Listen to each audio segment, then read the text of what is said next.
Je suis Damien, directeur de l'association Le Loup Batas. Je suis ingénieur en énergie et environnement de formation et j'ai un petit peu travaillé dans ce secteur. Après j'ai fait une première reconversion dans le spectacle vivant. J'ai travaillé en tant que régisseur général et puis après au fil du temps je me suis intéressé aux questions écologiques.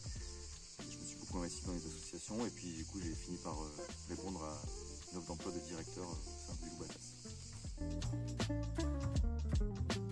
L'association elle a pour vision d'expérimenter ensemble d'autres manières d'habiter la Terre. Et pour cela elle a 3 missions. La première c'est d'expérimenter au sein d'un lieu singulier comme l'écogîte du Loup Batas où on se trouve aujourd'hui. La deuxième c'est d'éduquer, de rendre acteur le public qu'on accueille au Loup Batas. Et puis la troisième c'est d'essaimer et de former du coup d'autres acteurs à mettre en place des projets comme les nôtres. Et en fait on a défini ça collectivement, c'est une association, donc c'est un projet qui est défini par ses membres, donc les administrateurs et les salariés. La polyvalence de mes missions qui sont très, très différentes tous les jours, une alliance de terrain et d'ordinateur mais aussi de réflexion.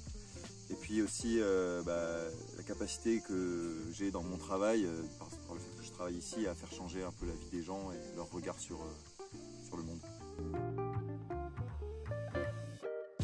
Il y a plein de défis auxquels on est confronté, mais en fait on est confronté à faire exister une utopie dans un contexte où on a de plus en plus besoin de ce qu'on fait au Loup Batas, de l'éducation à l'environnement, mais où on a peut-être possiblement de moins en moins de moyens pour le faire. Donc on a de plus en plus de sujets à régler, on nous attend de plus en plus, mais on nous donne de moins en moins de moyens pour le faire. En tant que directeur, mon enjeu, moi, c'est de rendre possible les rêves et l'utopie qu'est le Loup Batas. Donc en fait c'est très varié, mais du coup je dois faire en sorte qu'il y ait des ressources humaines qui soient là et qui travaillent. Je dois faire en sorte qu'on ait les finances qu'il faut pour que ça fonctionne, que les bénévoles puissent être entendus puisque c'est eux qui forment l'association au départ. Donc en fait c'est plein de petites choses, de l'huile dans les rouages pour que le rêve du Loup Batas qui existe depuis 1980, il continue à exister dans le futur. C'est peut-être une des choses les plus difficiles dans mon poste. C'est une alchimie de plein de choses, mais voilà, il faut à la fois avoir des missions qui donnent du sens dans le travail. Bon, Loup Batas, on a de la chance, on est quand même beaucoup là-dessus. Il faut aussi maintenir une forme de convivialité, une forme d'autonomie et d'accomplissement de soi pour les personnes qui viennent, qu'elles puissent évoluer au sein de la structure, et aussi respecter la séparation entre la vie perso et la vie pro. Donc voilà, ici c'est des métiers passion qu'on fait, c'est un boulot qui est très chouette, mais c'est aussi important d'avoir un équilibre très sain entre ces deux choses-là. Et bon, j'ai l'impression qu'on n'y arrive pas trop mal, mais c'est un travail de longue haleine et tous les jours à alimenter. Le Loup Batas, il a un impact sur chaque personne qui touche. En fait, par l'action qu'on fait, on va recréer de la confiance, on va recréer des sourires, on va recréer une envie de dire que l'avenir sera peut-être réjouissant et pas sombre. Et donc c'est quelque chose qui est pour moi visible à chaque fois que je vois une action sur les enfants, sur les adultes qu'on mène. Et sur l'environnement, en fait par l'action qu'on mène, c'est assez évident que on amène des changements de pratique, on amène des rapports au monde qui sont différents et qui sont plutôt bons pour un avenir désirable.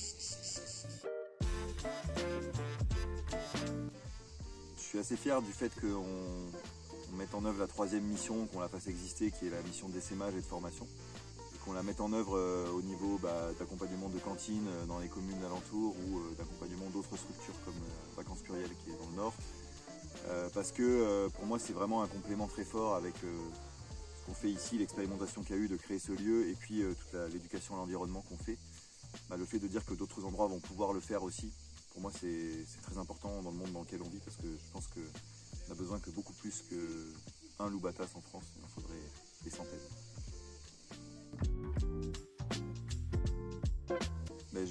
J'ai un peu 3 objectifs. Le premier c'est de faire continuer à exister le Loup Batas, l'utopie qui existe. Le deuxième c'est de consolider ce pôle formation essaimage qui est assez récent et de faire en sorte qu'il perdure dans le temps. Et puis le troisième c'est de renforcer la participation bénévole citoyenne dans l'association. Voilà, on est une association, il y a 15 salariés au Loup Batas, du coup les bénévoles des fois ils ont du mal à trouver leur place. Et c'est un enjeu là dans les 3 prochaines années de réussir à renforcer cette place là, surtout dans le contexte qu'on connaît où Les personnes, elles ont besoin d'endroits, de sens, d'engagement, et donc c'est par le bénévolat qu'on peut y arriver. Je suis fier qu'on collabore avec Travail et Transition, qui est organisme de formation coopérative dans lequel on est membre. Et on est membre avec une dizaine d'autres organisations en France. Et dans cet organisme de formation, on travaille sur des contenus de formation communs pour faire évoluer le travail en fonction des enjeux de transition écologique. Et ça nous permet aussi de développer le pôle formation SMH au sein de l'association.